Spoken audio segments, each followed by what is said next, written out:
Olá pessoas e não pessoas de todo o universo.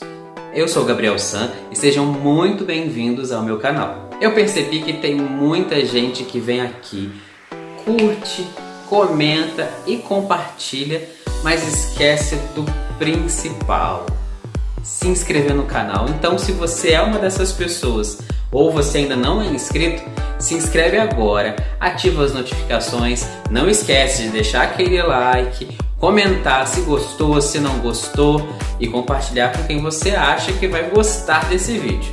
Como nunca é demais falar, tem muita gente dizendo por aí que não tem mais pandemia, que já acabou esse negócio. E me diz, o que você acha? Nós estamos ou não estamos em pandemia? De todo modo, não custa a gente redobrar o cuidado, né? Então, só saia de casa quando for realmente necessário e, se for sair, tome todos os cuidados possíveis. Afinal de contas, se passou ou não passou, isso vai depender da gente. Mas para isso, todo mundo precisa colaborar. Quem é homem recebe o convite para ser machista todos os dias. Não é porque você é um homem gay que você não vai ser machista. Quem passa e grita, né, alguma coisa, né? Ó, viado, ou não sei o quê. Você prefere perder um dedo da mão ou ser presidente da república? Sustentar a sua performance sexual no tamanho do pênis é uma coisa completamente idiota. Fico encabulado, né, com esse tipo de coisa. Gabriel, quem quer abrir mão de privilégios, né? Você se considera o padrão, talvez, de um homem moderno? Que bizarro isso, cara. Claro que não. Apareceram muitas, Gabriel. Muitas mulheres pra você comer. É sempre bom agradar, né, Gabriel? Assim, às vezes não é necessariamente o público que a gente está buscando, mas, né, alguém tá vendo, né, cara? Porra, é bacana. Alguma vez alguém questionou a sua masculinidade? Pergunta complexa que você me jogou, entendeu? Nós somos o maior partido de esquerda da América Latina. Que mudança, né, Gabriel? De pênis pra política. Né? Essas coisas eu só como aqui na sua casa. Dá pra ser os dois? Eu acho que... Posso comer aqui e levar pra casa também? Né? Cara, vocês têm umas perguntas muito doidas.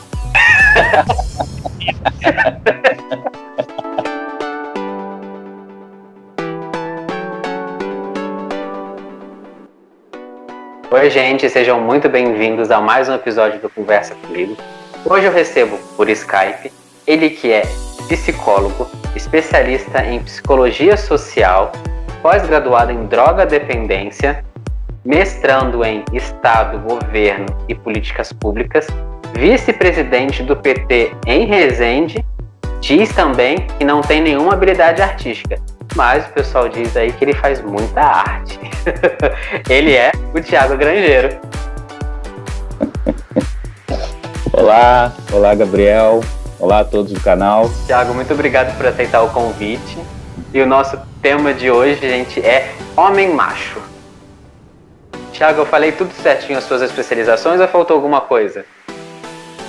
Não, Gabriel, é exatamente isso. Eu só acrescento que no PT eu acumulo duas funções. Além de vice-presidente, eu sou também secretário de formação política. Entendi.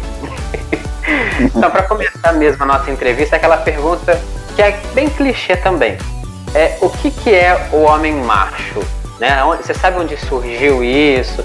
Tem essa referência? Conta um pouquinho. Olha, Gabriel, eu não, sinceramente, eu não sei a origem do termo. Eu não me sinto tão confortável de falar sobre o tema. Por duas razões, né? Assim, primeira, que eu não sou especialista da área, né? O gênero não é necessariamente minha discussão, embora ela passe muito pela psicologia social.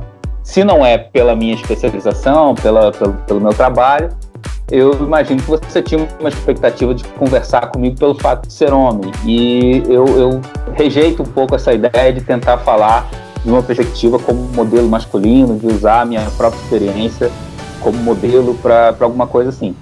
Mas nada nos impede de conversar, né? Então, assim, eu topei até pelo grande prazer que eu sempre tenho de conversar com você.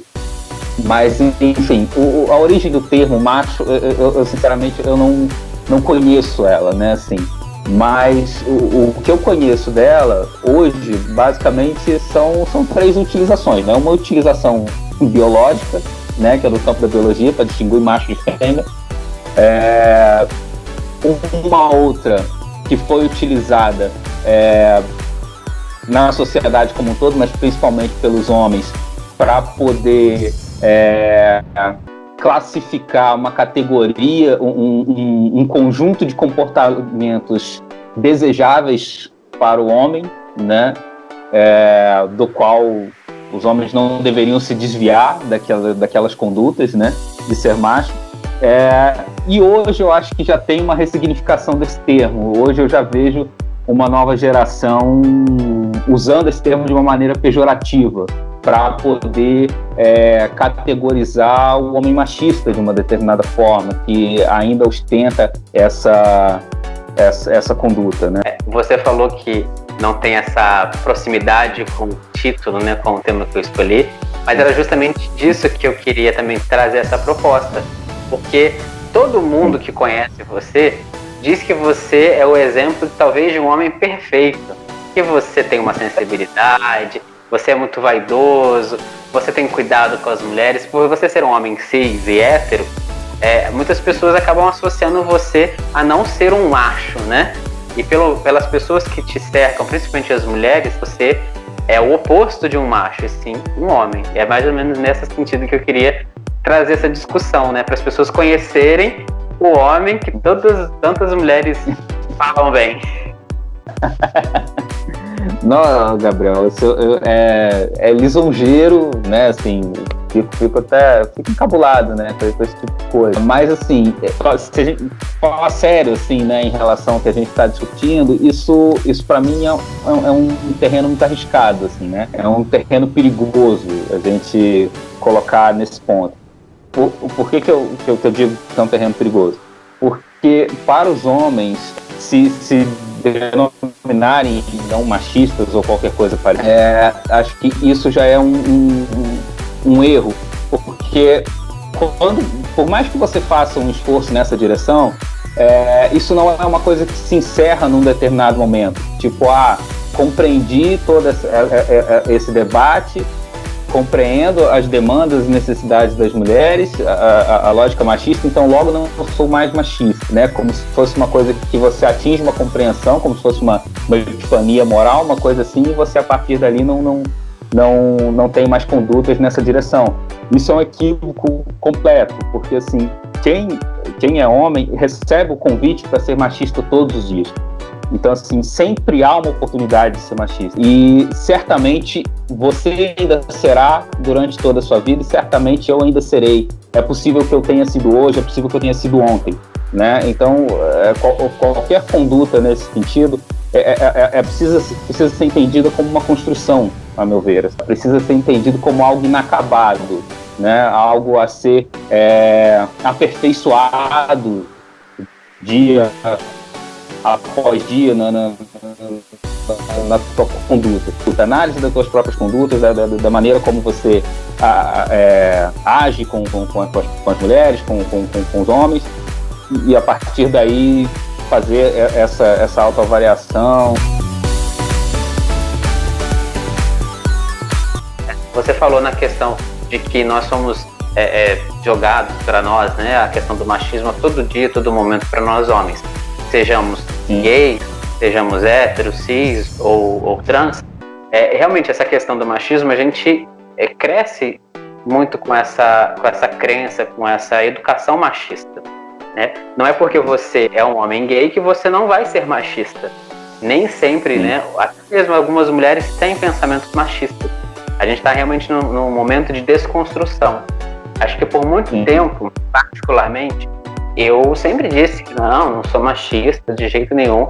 Só que com o tempo e com as minhas experiências, eu descobri sim que eu tenho muitas ações machistas, muitos atos machistas, até pensamentos. Então essa é uma coisa que a gente tem que desconstruir. Às vezes é muito difícil, porque é uma coisa que a gente aprendeu por muito tempo, tá dentro da gente, a gente acha que é certo, mas quando a gente aprende que é errado, é muito difícil nos corrigir, né?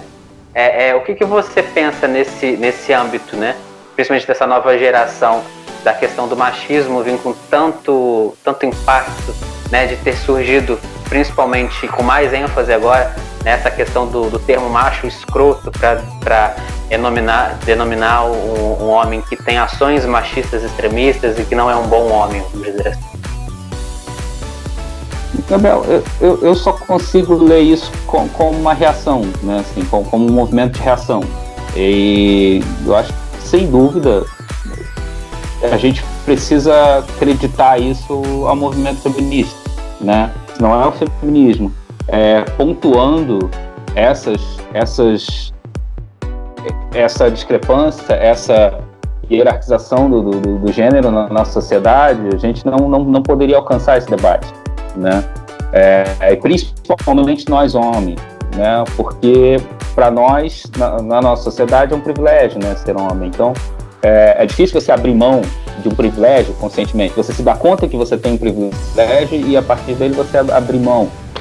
Naturalmente, que isso teria que ser sinalizado por quem está oprimido, né? Então, eu não tem como não entender que quem acho que o maior responsável por esse levante, né, é o movimento feminista, sem dúvida, né, que sinaliza essa disparidade no tratamento dos gêneros, né, sem dúvida.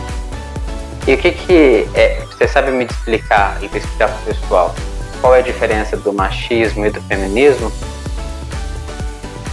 Olha, em termos bem simples, né, bem curtos, assim, o machismo, ele é uma conduta, né, que ela é baseada numa ideia de que o homem ele tem um lugar social determinado na sociedade que lhe concede alguns privilégios, algumas posições, né, e a mulher não, né? Você está falando de uma conduta, né, de um conjunto de comportamentos. Isso seria o machismo. O feminismo é um movimento social, um movimento de ideias, é uma coisa completamente diferente, né? Igualar, como você vê hoje de discussões na internet, que igualam, porque ele tem uma sonoridade similar, né, tem o mesmo sufixo, né, machismo, feminismo, como se fossem coisas similares, tratam de coisas completamente distintas. Isso é um absurdo completo, né? Mas, enfim, isso não é isso, né? O machismo é uma categoria de comportamentos, de um modo de pensar, né? E o feminismo é outro. O feminismo é um movimento social, é um movimento de ideias, é uma outra coisa completamente diferente. O feminismo, ele é proibido para o homem? Miguel, cara, um terreno arenoso aí, essa pergunta complexa que você me jogou, entendeu? Como eu te falei, né, não é muito meu debate, mas do pouco que eu entendo, para mim, eu entendo que é uma impossibilidade para o homem ser feminista, pelo simples fato de não ser mulher, né? Um homem nunca será capaz de se colocar nesse espaço, nesse lugar, a ponto de se dizer feminista, né? Nunca. Para mim é uma impossibilidade. Né? Você pode ter homens que estão tentando desconstruir machismo, homens que se aliam que são aliados de movimentos feministas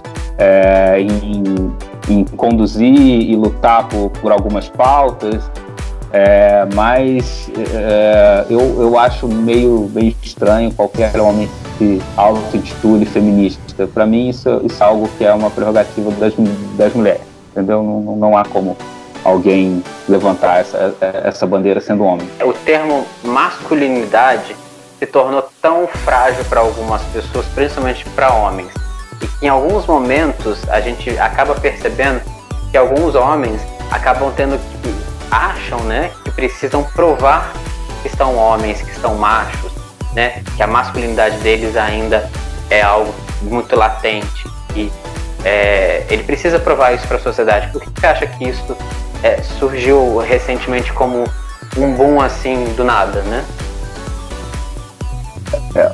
Gabriel, isso é bem extenso, assim, né?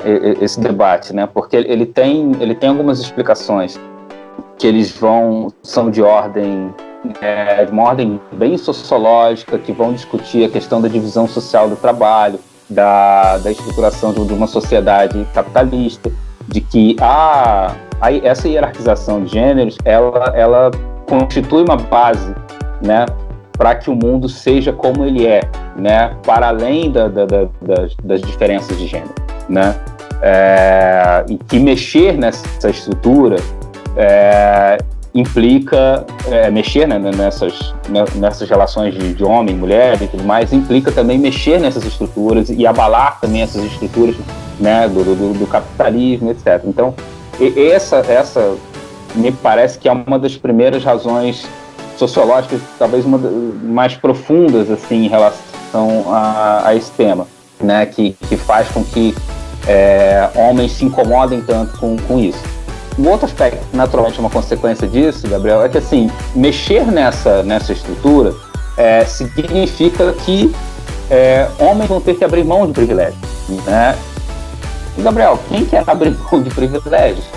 Mesmo alguns que estejam dispostos a fazerem isso, determinados privilégios, Gabriel, eles chegam antes de que a gente reivindique, né? A gente recebe o privilégio antes mesmo de que a gente reivindique ele, né? Então, essa também seria uma outra questão. Socialmente, o que é valorizado são os papéis sociais que são destinados aos homens, né? E nesse sentido são privilégios, né? Mas aí a gente tem outros micro-relações sociais ali que homens desfrutam de determinados privilégios, né? De uma certa autoridade para a vida pública, né? Então, assim, homens que se colocam para funções de chefia, esse tipo de coisa, as pessoas dão mais crédito para eles do que dão para mulheres, para cargos políticos também, né? A gente teve uma experiência muito recente na política, né? Não tem como não deixar de falar disso, né? Havia ali toda uma discussão em relação à incapacidade daquela pessoa de estar ali pelo simples fato de ser mulher, né? De uma determinada forma. Então, os privilégios giram em torno disso. Esse receio em relação à masculinidade é porque o que esse sujeito recebe de herança afetiva, de herança cultural, é de que a masculinidade dele está atrelada a todos esses comportamentos. Exercer todos esses comportamentos que a gente está falando do macho, né? Então, que dirigir o carro bêbado, arrumar briga em bar, tratar a mulher com desrespeito, pegar o máximo de mulheres possíveis e todas essas coisas. E que a partir do momento que ele não faz essas coisas, ele não está exercendo a sua masculinidade, está abrindo mão da sua masculinidade, não está sendo homem, né? É que ele acha que todas essas coisas, a partir do momento em que a sociedade começa a dizer que, olha, cara, não é bacana você fazer isso, não é certo você fazer isso, ele está perdendo o direito de ser masculino, né? Ele vai ter que deixar de ser homem, né? Porque ele não pode mais exercer essas coisas, né? E isso é um equívoco completo, que na verdade o que eu acho que a sociedade está pedindo é uma mudança na maneira dos homens de serem homens, tá? Essa maneira da qual se entendia como masculinidade, ela não atende mais os anseios da nossa sociedade, ela precisa ser modificada, ela precisa ser transformada, ela precisa ser repensada e toda essa coisa. Você se considera o padrão, talvez, de um homem moderno? Eu posso dizer que eu sou padrão do homem moderno, sim, mas não necessariamente pelo que você espera. Sou padrão do homem moderno porque, para mim, padrão do homem moderno é estar angustiado com várias coisas, trabalhando em excesso, cheio de incertezas quanto ao futuro, com sérias dúvidas sobre como é o certo de agir socialmente, todas essas coisas, com dificuldade de encontrar o seu lugar na sociedade, todas essas coisas. Se for sobre esse ponto de vista, eu sou um homem padrão porque eu tenho todos esses dilemas. Não tive esse tipo de debate na minha casa, mas eu posso dizer que eu tive uma educação que me permitiu ser sensível, né, ser empático ao sofrimento de outras pessoas. Eu acho que isso foi, para mim, o que é essencial para que eu avalie as minhas condutas machistas. O fato de ter escolhido uma faculdade de psicologia e estar atuando há 10 anos na assistência social faz com que eu conviva com muitas mulheres, né? Então, naturalmente, estar em contato com essas pessoas e ser capaz de fazer um exercício de empatia, acho que me permitiu ter essa abertura para poder ser mais atento às minhas condutas enquanto homem e tudo mais. Tá. Uma ex-namorada sua me contou uma coisa, anos atrás, e me fez rever algumas questões até de higiene como homem, né? Porque assim, por muito tempo eu aprendi que o homem assim, não precisava se cuidar muito, que não precisava fazer tanta barba, não precisava usar tanto perfume, que era só colocar uma roupa, deixar o cabelo bagunçado e a mulher vinha pra gente comer. Apareceram muitas, Gabriel? Muitas mulheres pra você comer? Se apareceu, eu não percebi, graças a Deus. Mas essa sua ex-namorada me disse assim: você tem que aprender umas coisas com o Thiago, você tem que fazer a barba melhorzinho, né? O Thiago passa um perfume na barba, porque vai que uma pessoa abraça você, sua barba tá fedida. Tem que ter uma barba mais cheirosa, né? Você vai lá, tá com cara, tal, vai, acontece alguma coisa, tá com a cueca, o saco fedido. Passa um desodorantezinho na virilha, no saco. Então assim, eu aprendi indiretamente com você, por ser psicólogo, talvez isso te ajude, né, a se aproximar das pessoas, em aconselhá-las, em direcioná-las de uma maneira mais correta, de falar. Você tem um jeito às vezes muito ímpar, né, de falar assim: olha, eu acho que você está errado desse jeito, será que você pensar de outra forma? Então eu acho que nesse sentido que, para mim mesmo, você é um exemplo de homem moderno, acho que é um exemplo que os homens deveriam seguir. Então, Gabriel, mas, cara, você sabe o que é bizarro nessa situação que você está contando? É que, assim, a nossa sociedade criou um modelo masculino tão bizarro, tão grotesco, que uma questão que é um básico de higiene se tornou uma vaidade do homem moderno. É isso que eu me referi, foi há anos atrás, eu era adolescente, né? Então, assim, hoje eu penso muito nisso que você fala. Eu fico assim, nossa, gente, isso é questão de higiene básica que eu não aprendi em casa. Infelizmente é isso mesmo que você disse, né? Muito dessa questão de higiene pessoal, de cuidados com o corpo, que a mulher sempre teve ao longo dos anos, veio muito pro lado masculino, e isso se tornou algo questionável para a masculinidade, né? E minha próxima pergunta é justamente nesse sentido. Alguma vez alguém questionou a sua masculinidade? Na época da faculdade de psicologia, os outros cursos brincavam, né? Assim, falavam assim: o homem da psicologia ou é viado ou é maluco, né? E aí tinha alguns colegas que eram assumidamente homossexuais, e ele falava: ótimo, eu sou bicha louca. Então, mas enfim, Gabriel, isso, cara, todo dia. Hoje nem tanto, porque primeiro eu sou uma pessoa muito reservada, então as pessoas têm pouco espaço para poder virem apontar algum tipo de conduta minha, porque dificilmente eu dou abertura para essas coisas, mas isso é uma característica muito pessoal, de ser mais reservado. Das pessoas questionarem, sim, né? Hoje não, assim, já quase 40 anos, né, e tal, como heterossexual, as pessoas, né, parece que sossegam um pouco dessa questão. Mas ainda na minha adolescência, né, e tal, com cabelo comprido, então algumas questões sobre a sexualidade. Depois, no momento em que, casado com Thalita, ela começa a fazer o percurso dela pelo movimento LGBT,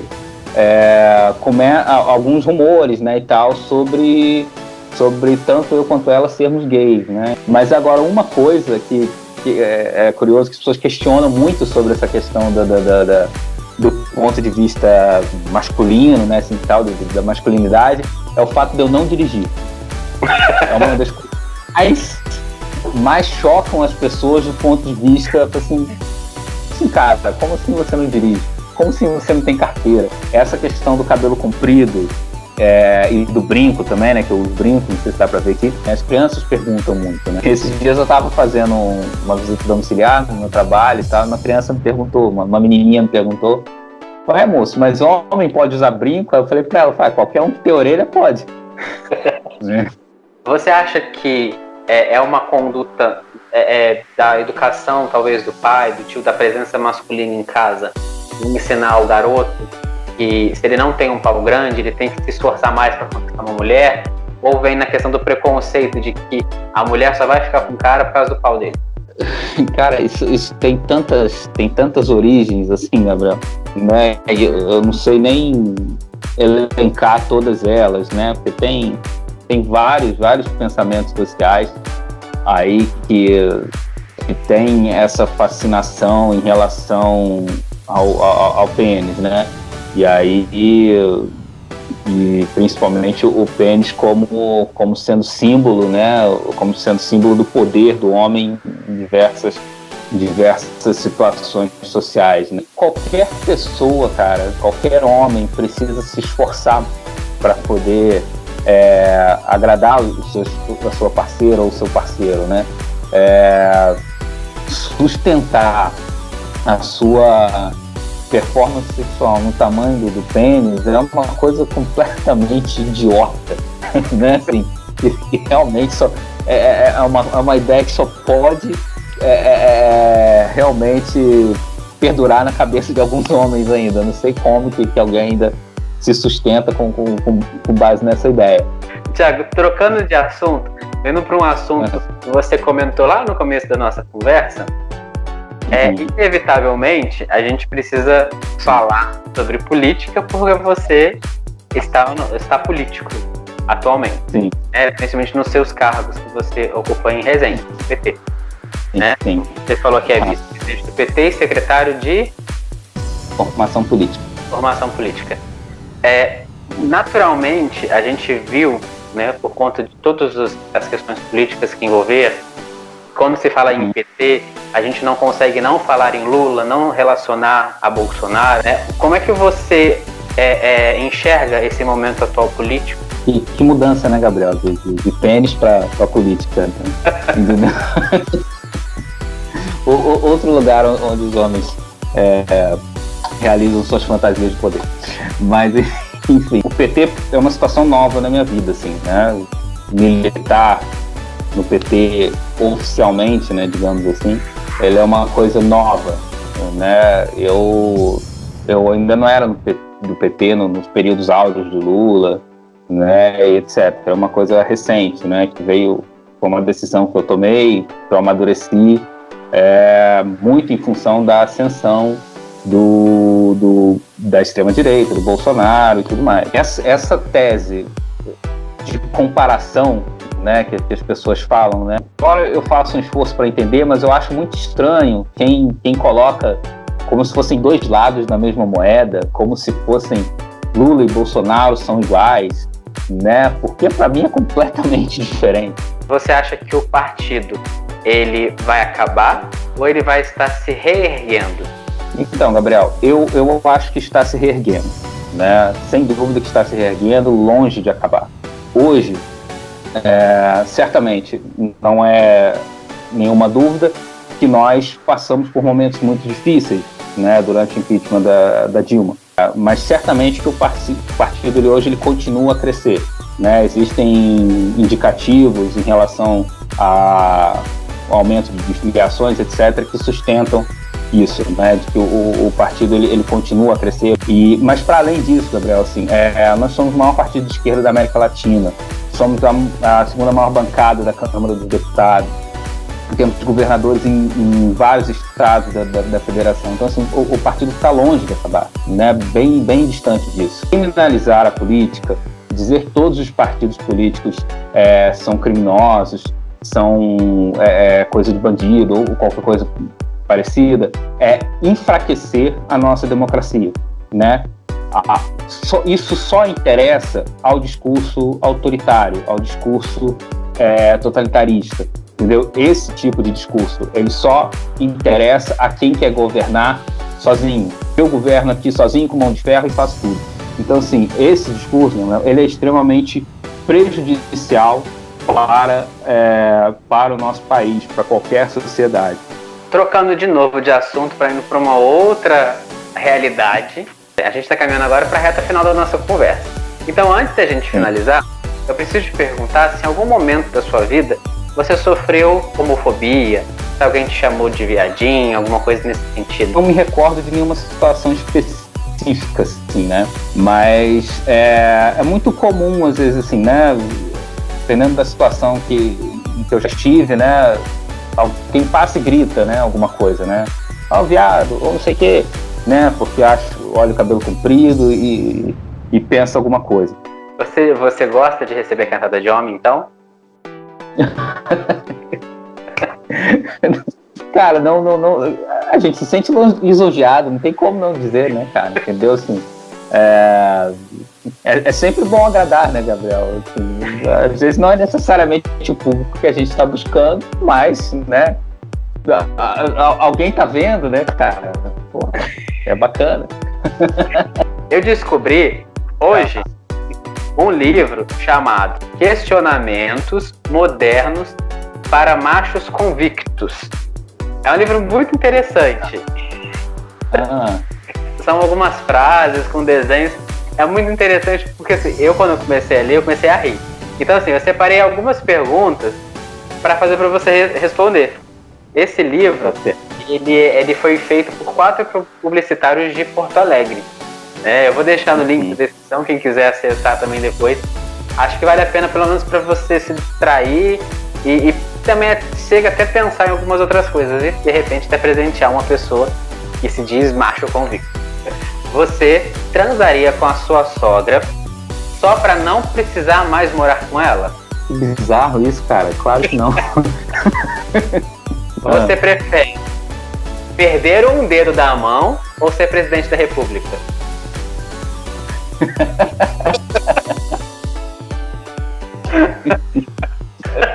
Dá pra ser os dois? Eu acho que...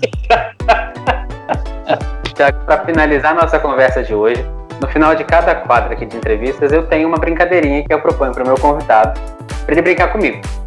E a situação é que você tem que falar frases que você pode usar em 2 situações diferentes. E as situações que eu escolhi para você hoje é a seguinte: olha direto para sua câmera e fala todas as frases que vier à sua cabeça que você pode usar, tanto no almoço de domingo na casa da sogra, quanto numa praia de nudismo. Vocês têm umas perguntas muito doidas. E olha, realmente... E não tem como a gente não pensar besteira, né, cara? Não tem como a gente não pensar sacanagem. Posso comer aqui e levar pra casa também? Quem fez isso tudo aqui? Posso comer na sala? Posso comer na sala, é boa. Assim, sua filha herdou o mesmo talento? Né? Também, né? Essas coisas eu só como aqui na sua casa. Tá quente, já pode botar na boca, né? É pra ver ou pra comer? É pra ver ou pra comer. Nossa, essa é maravilhoso também. Então é isso, gente. Thiago, muito obrigado pela participação, obrigado por passar esse tempo aqui comigo, pela nossa conversa. Então, quem quiser conversar com o Thiago, tirar alguma dúvida, mandar alguma sugestão, trocar aquele nude pra gente ver se é ou não é, né, gente? Os contatos dele vão estar aqui embaixo na descrição, é só procurá-lo. Beleza, Gabriel. Agradeço você pelo convite. Foram horas, né? Vocês só vão ver minutos, mas foram horas muito, muito prazerosas aqui da gente conversando. Sempre muito bom conversar com você. Quem quiser também entender um pouco desse papo aqui, pode me procurar. Aí, né, meus contatos estão disponibilizados aí para vocês. Se quiser falar sobre psicologia, sobre política também, estou lá à disposição. Tá? Um abraço a todos. Obrigado, Thiago. Tchau.